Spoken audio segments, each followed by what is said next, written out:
வணக்கம். பரபரப்பு மீடியா செய்திகளுக்காக நான் நிரோஷன். ஈரானின் ராணுவ தலைவர்கள் இஸ்ரேலுடனான போரை எந்த நேரத்திலும் மீண்டும் தொடங்க தங்கள் படைகள் முழுமையாக தயாராக இருப்பதாக உலகுக்கு எச்சரிக்கை விடுத்துள்ளனர். அமெரிக்காவின் மத்தியஸ்தத்தில் ஏற்பட்ட பலவீனமான போர் நிறுத்தம் 12 நாள் போரை இடைநிறுத்தியிருந்தாலும் இஸ்ரேலால் ஈரான் மீண்டும் தாக்கப்பட்டால் ஈரான் பின்வாங்காது அல்லது கருணை காட்டாது என்று டெஹ்ரான் கூறுகிறது. அப்படியானால் முதல் தாக்குதலில் ஈரான் பின்வாங்கியதா அல்லது கருணை காட்டியதா என்ற வில்லங்கமான கேள்வி எழுவதை தவிர்க்க முடியவில்லை.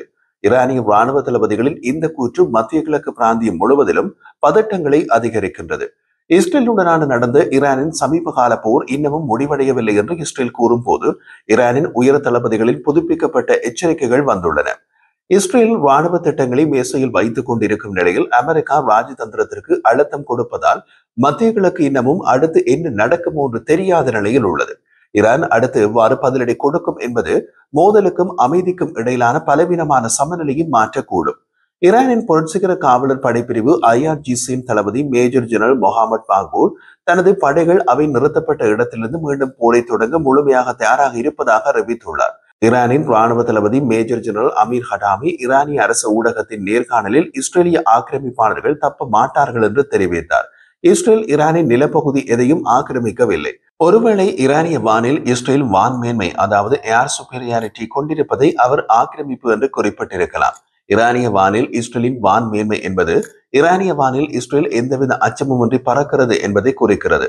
அதே நேர்காணலில் ஈரானின் புரட்சிகர காவலர் படைப்பிரிவு IRGCயின் மற்றொரு தளபதி மேஜர் ஜெனரல் மொஹாமட் பாக்பூர் ஈரானிய பாதுகாப்பு படைகளுக்கு மக்கள் ஆதரவு கொடுத்த விஷயத்தில் ஈரானிய மக்களின் ஒற்றுமை மற்றும் உறுதியை பாராட்டினார்.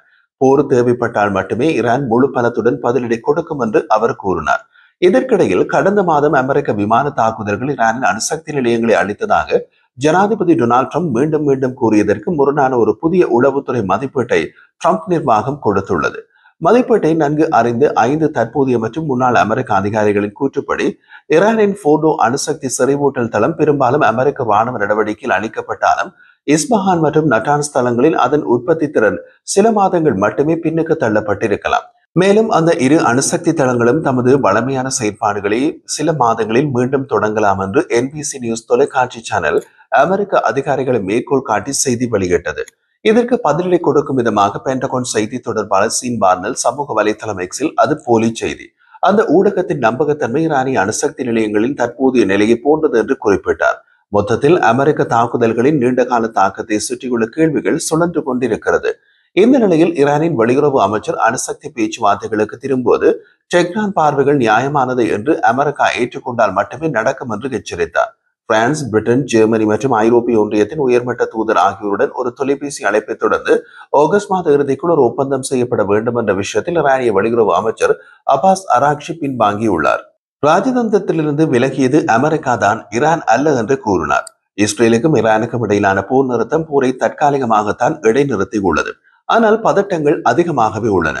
தமது நாடு துண்டாடப்பட்டால் மீண்டும் போரை தொடங்க தயாராக இருப்பதாக ஈரானின் தளபதிகள் கூறுகின்றனர். அதே நேரத்தில் போர் முடிவடையவில்லை என்று இஸ்ரேல் கூறுகிறது. புதுப்பிக்கப்பட்ட அணுசக்தி பேச்சுவார்த்தைகளுக்கு அமெரிக்கா அழுத்தம் கொடுத்து வருகிறது. ஆனால் மேலும் தாக்குதல்களை தொடர்ந்து அச்சுறுத்துகிறது. நியாயமான விதிமுறைகளின் கீழ் மட்டுமே பேச்சுவார்த்தைகளுக்கு திரும்புவதாகவும் மேற்கத்திய அழுத்தத்தை நிராகரிப்பதாகவும் டெஹ்ரான் கூறுகிறது. ராஜதந்திரம் முடங்கி போய் உள்ள நிலையில் இரு தரப்பினரும் இப்படியான கூற்றுக்களை வெளியிடுவது மற்றும் ஒரு மோதலின் ஆபத்தான சாத்தியத்தை காட்டுகின்றது. மிக விரைவில் ஈரானிய இலக்குகள் மீது இஸ்ரேலிய தாக்குதல்களை எதிர்பார்க்கலாம். காரணம், ஈரான் தனது ஆதரவு இயக்கங்களை மீண்டும் பலப்படுத்தும் முயற்சிகளை தொடங்கிவிட்டது. 12 நாள் நடந்த போரில் இஸ்ரேல் உயர்மட்ட ஈரானிய ராணுவ தளபதிகளை கொண்டு அதே நேரத்தில் அமெரிக்கா ஈரானிய அணுசக்தி நிலையங்களை தாக்கியதால் ஈரான் குறிப்பிடத்தக்க பின்னடைவை சந்தித்தது. ஆனால் ஈரானின் அதிக மதிப்புள்ள ஆயுத நகர்வுகள் டெஹ்ரான் மத்திய கிழக்கு முழுவதும் அதன் ஆதரவு இயக்கங்களை மீண்டும் ஆயுத பாணியாக்க புதிய முயற்சிகளை மேற்கொண்டு வருவதை காட்டுகிறது. இந்த வாரம் ஏமனின் சர்வதேச அளவில் அங்கீகரிக்கப்பட்ட அரசாங்கத்தின் கடலோர காவல்படை செங்கடல் கடற்கரையில் ஹவுதி இயக்கத்திற்கு அனுப்பப்பட்ட ஒரு பெரிய கப்பலை இடைமறித்தது. கப்பலில் ஈரானிய தயாரிப்பு ஏவுகணைகள், ஆழ்த்த விமான பாகங்கள் மற்றும் பிற ராணுவ உபகரணங்கள் பெரிய அளவில் இருந்தன. ஏமன் அரசாங்கத்துடன் இணைந்த ஒரு ராணுவ கூட்டாளியான தேசிய எதிர்ப்பு படையால் அந்த கப்பல் இடைமறிக்கப்பட்டது. சிரியாவின் புதிய அரசாங்கம் ஈராக் மற்றும் லெபனானுடனான அதன் எல்லைகளில் ட்ரக்களில் ஏற்றப்பட்ட பல ஏவுகணை அமைப்புகளில் பயன்படுத்தப்படும் கிராட் ராக்கெட்கள் உட்பட பல ஆயுதங்களை கைப்பற்றியதாக கூறுகிறது. அவையும் ஈரானிய தயாரிப்பு ஆயுதங்களே. அவை ஈரானால் மற்றும் ஒரு ஆதரவு இயக்கத்திற்காக ஹெஸ்புல்லாவுக்கு அனுப்பப்பட்டவை. இதற்கிடையில் லெபனான் ராணுவம் ஹெஸ்புல்லாவால் பயன்படுத்தப்படும் ரஷ்ய டேங்க் எதிர்ப்பு ஏவுகணைகள் உட்பட சிரியாவுடனான அதன் எல்லையை தாண்டி கொண்டுவரப்பட்ட ட்ரக்களை கைப்பற்றியுள்ளது.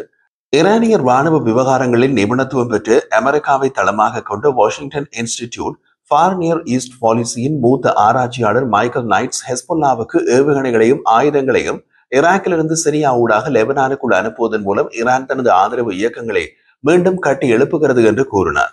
சிரியாவில் அசாத் ஆட்சியின் போது ஈரான் தமது நாட்டிலிருந்து ஆயுதங்களை விமானம் மற்றும் கப்பல் மூலமாக சிரியாவுக்கு அனுப்பி அங்கிருந்து தரைமார்க்கமாக லெபனானில் ஹெஸ்புல்லாவுக்கு அனுப்பியது. சிரியாவில் ஆட்சி மாற்றத்தின் பின் அது சாத்தியமில்லை. ஈரானிய கப்பல்கள் மற்றும் விமானங்கள் சிரியாவுக்கு செல்ல அனுமதி மறுத்துவிட்டது புதிய சிரிய அரசு. அதனால் ஆயுதங்கள் முழுமையாக தரைமார்க்கமாக ஈரானிலிருந்து ஈராக், அங்கிருந்து சிரியா, இறுதியாக சிரியாவில் இருந்து லெபனான் என்ற பாதையில் அனுப்பப்படுகின்றன. ஹவுதிகளுக்கு கப்பல் மூலமாக போகின்றன. ஏமன் அரசாங்கத்துடன் இணைந்து ராணுவ கூட்டணியான தேசிய எதிர்ப்பு படையால் கைப்பற்றப்பட்ட கப்பலில் இருந்த ஆயுதங்களில் 750 டன் குரூஸ் ஏவுகணைகள், கப்பல் எதிர்ப்பு மற்றும் விமான எதிர்ப்பு ஏவுகணைகள், ஏவுகணைகளுக்கான வெடிப்பு முனைகள், இலக்கு கூறுகள் மற்றும் ஆளற்ற விமான இயந்திரங்கள் ஆகியவை இருந்ததாக மத்திய கிழக்கில் அமெரிக்காவின் ராணுவ நடவடிக்கைகளுக்கு பொறுப்பான அமெரிக்க மத்திய கட்டளை தளம் சென்காம் தெரிவித்தது. இதுதான் ஏமனுக்கு அனுப்பப்பட்டு கைப்பற்றப்பட்ட ஆயுதங்களில் மிகப்பெரிய ஆயுத தொகுதி என்றும் சென்காம் கூறியது. இந்த ஆயுதங்கள் தோவ் என்ற பெயருடைய கப்பலில் அறிவிக்கப்பட்டு ஏர் கண்டிஷனர்களின் பெட்டிகளுக்கு அடியில் மறைத்து வைக்கப்பட்டிருந்தன. ஈரானில் உருவாக்கப்பட்ட காதர், கப்பல் எதிர்ப்பு ஏவுகணைகள் மற்றும் சக்ர் வான் பாதுகாப்பு அமைப்புகளுக்கான கூறுகள் ஆகியவை அவற்றில் அடங்கும். சக்ர் வான் பாதுகாப்பு அமைப்புகளை ஹவுதிகள் அமெரிக்க MQ-9 ரீப்பர் ஆளற்ற விமானங்களை வீழ்த்த பயன்படுத்தினார்கள். ஏமன் மற்றும் அமெரிக்க அரசாங்கங்களால் முன்னர் கைப்பற்றப்பட்டவை முழுமையான ஏவுகணைகளாக இல்லாமல் சிறிய ஆயுதங்கள் அல்லது ஏவுகணைகளில் உதிரி பாகங்களாக இருந்தன. அவற்றை வைத்து ஏமனில் ஏவுகணைகள் தயாரிக்கப்பட்டன. ஏமன் மீதான அமெரிக்க விமான தாக்குதலில் ஹவுதிகளின் ஆயுத தொழிற்சாலைகள் பல அளிக்கப்பட்டன. அதனால் இப்போது முழுமையான ஏவுகணைகளாக ஈரானில் இருந்து ஹவுதிகளுக்கு அனுப்பப்படுகின்றன. ஈரானுக்கு எதிரான இஸ்ரேலின் 12 நாள் விமான தாக்குதல் நிறுத்தப்பட்டு சில வாரங்களுக்கு பின்னர் இந்த கடத்தல் முயற்சிகள் நடந்துள்ளன. இது ஈரான் பலவீனமாக உள்ள தமது ஆதரவு இயக்கங்களின் ஆயுத களஞ்சியத்தை பலப்படுத்தி அவற்றை மீண்டும் கட்டியெழுப்ப முயற்சிப்பதை காட்டுகின்றது. இந்த வசந்த காலத்தில் அமெரிக்கா கிட்டத்தட்ட 2 மாதங்களாக ஏமனில் உள்ள ஹவுதி இலக்குகளை தாக்கியது. அதில் ஹவுதிகளின் ஆயுத கிடங்குகள், ஆயுத தொழிற்சாலைகள், துறைமுக வசதிகள் தாக்கி அளிக்கப்பட்டன. அந்த தாக்குதல்கள் ஹவுதிகளை இப்போது அதிக உயர்நிலை ஆயுதங்களை தேட வைத்துள்ளது. அமெரிக்காவை தளமாக கொண்டு மத்திய கிழக்கு பாதுகாப்பு ஆலோசனை பாஷா அறிக்கை நிறுவன் மொஹாமட் அல் பாஷா இந்த வாரம் இடைமறிக்கப்பட்ட கப்பலின் நேரமும் அதிலிருந்த ஆயுதங்களின் அளவும் அமெரிக்க விமான தாக்குதல்களால் குறைக்கப்பட்டு ஹவுதி கையிருப்புகளை நிரப்ப ஈரான் விரைவாக நகர்கிறது என்பதை காட்டுகிறது என்று கூறினார். இஸ்ரேல் மற்றும் வர்த்தக கடல் போக்குவரத்தினை ஹவுதிகள் மூலம் தொடர்ந்து தாக்க டெஹ்ரான் திட்டமிட்டுள்ளது. அதன் மூலம் ஈரான் மத்திய கிழக்கில் தனது செல்வாக்கை தக்க வைத்துக் கொள்ள விரும்புகிறது என்பதை இது காட்டுகிறது என்று அவர் கூறினார். ஈரானிய வெளியுறவு அமைச்சு செய்தி தொடர்பாளர் இஸ்மாயில் பகாய் டெஹ்ரான் ஏமனுக்கு ஆயுதங்களை அனுப்பியதாக கூறப்படும் எந்த ஒரு கூற்றும் ஆதாரமற்றது என்று கூறினார். மறு விநியோக முயற்சி ஏற்கனவே பலனை தந்து கொண்டிருக்கலாம். கடந்த வாரம் ஹவுதி துருப்புகள் ராக்கெட் மூலம் இயக்கப்படும் கையறை குண்டுகள், ஏவுகணைகள் மற்றும் ஆளற்ற விமானங்களை பயன்படுத்தி செங்கடலில் 2 வர்த்தக கப்பல்களை மூழ்கடித்தனர். இதில் குறைந்தது 3 கப்பல் பணியாளர்கள் கொல்லப்பட்டனர். ஹவுதிகள் மற்றவர்களை பணிய கைதிகளாக பிடித்தனர். ஹவுதி இயக்கம் பல வாரங்களாக இஸ்ரேல் மீது பாலிஸ்டிக் ஏவுகணைகளை வீசி வருகின்றது. இருப்பினும் பெரும்பாலானவை இடைமறிக்கப்படுகின்றன. கப்பலில் கைப்பற்றப்பட்ட ஆயுதங்கள் ஏமனில் இருந்து செங்கடலின் முகத்துவாரத்தின் குறுக்கே அமைந்துள்ள கிழக்கு ஆப்பிரிக்க நாடான ஜிபூட்டி வழியாக கொண்டு செல்லப்பட்ட போது தேசிய எதிர்ப்பு படை கப்பலை இடைமறித்தது. சோதனையிட்ட போது ஆயுதங்கள் தயாரிக்கப்பட்ட இடம் ஈரான் என்பதை குறிக்கும் பல ஆவணங்கள் பார்சி மொழியில் கைப்பற்றியது. விமான எதிர்ப்பு ஏவுகணைகள் வழிநடத்த பயன்படுத்தப்படும் கேமராக்களுக்கான கையேடு மற்றும் ஈரானிய நிறுவனத்தால் தயாரிக்கப்பட்ட ஏவுகணை துடுப்புடன் இணைக்கப்பட்ட தரச் சான்றிதழ் ஆகியவை ஆவணங்களில் அடங்கும். ஹெஸ்புல்லாவுக்கு ஆயுதங்களை நகர்த்துவதற்கான ஈரானின் முயற்சிகளும் விரிவானவை.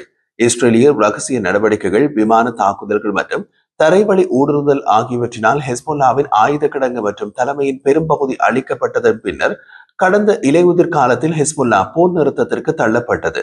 சமீப கால மாதங்களில் சிரியா வழியாக லெபனானின் ஹெஸ்புல்லாவுக்கு ஆயுத கடத்தல் முயற்சிகள் தீவிரமடைந்து வருவதாக இஸ்ரேலிய தேசிய காவல்துறையின் வெடிகுண்டு அகற்றும் பிரிவின் முன்னாள் துணைத் தலைவர் மைக்கேல் கார்டாஷ் கூறினார். ஈரானுடன் இணைந்திருந்த பஷார் அல் அசாத் ஆட்சியின் வீழ்ச்சி மற்றும் அதற்கு பதிலாக ஒரு ஈரானிய விரோத அரசாங்கம் ஆட்சியை கைப்பற்றியதால் ஆயுத கடத்தல் பாதை முடங்கியுள்ளது. கடத்தல்காரர்கள் முன்பு பெரிய ட்ரக்களில் ஆயுதங்களை அனுப்பினார்கள். இப்போது சிறிய வாகனங்களில் ஆயுதங்களை கொண்டு செல்ல முயற்சிக்கிறார்கள் என்று இஸ்ரேலிய பாதுகாப்பு ஆலோசனை நிறுவனமான டெரோஜன்ஸின் வெடிபொருள் ஆராய்ச்சிக்கு பொறுப்பான காண்டாஷ் கூறினார்.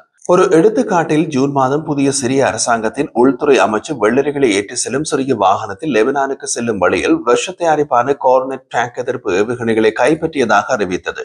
மே மாதம் பொது பாதுகாப்பு பிரிவு லெபனான் எல்லைக்கு அருகில் ஈரானில் தயாரிக்கப்பட்ட வான் பாதுகாப்பு ஏவுகணைகளை இடைமறித்ததாக புதிய சிரிய அரசாங்கத்துடன் இணைந்த ஊடகங்கள் தெரிவித்தன.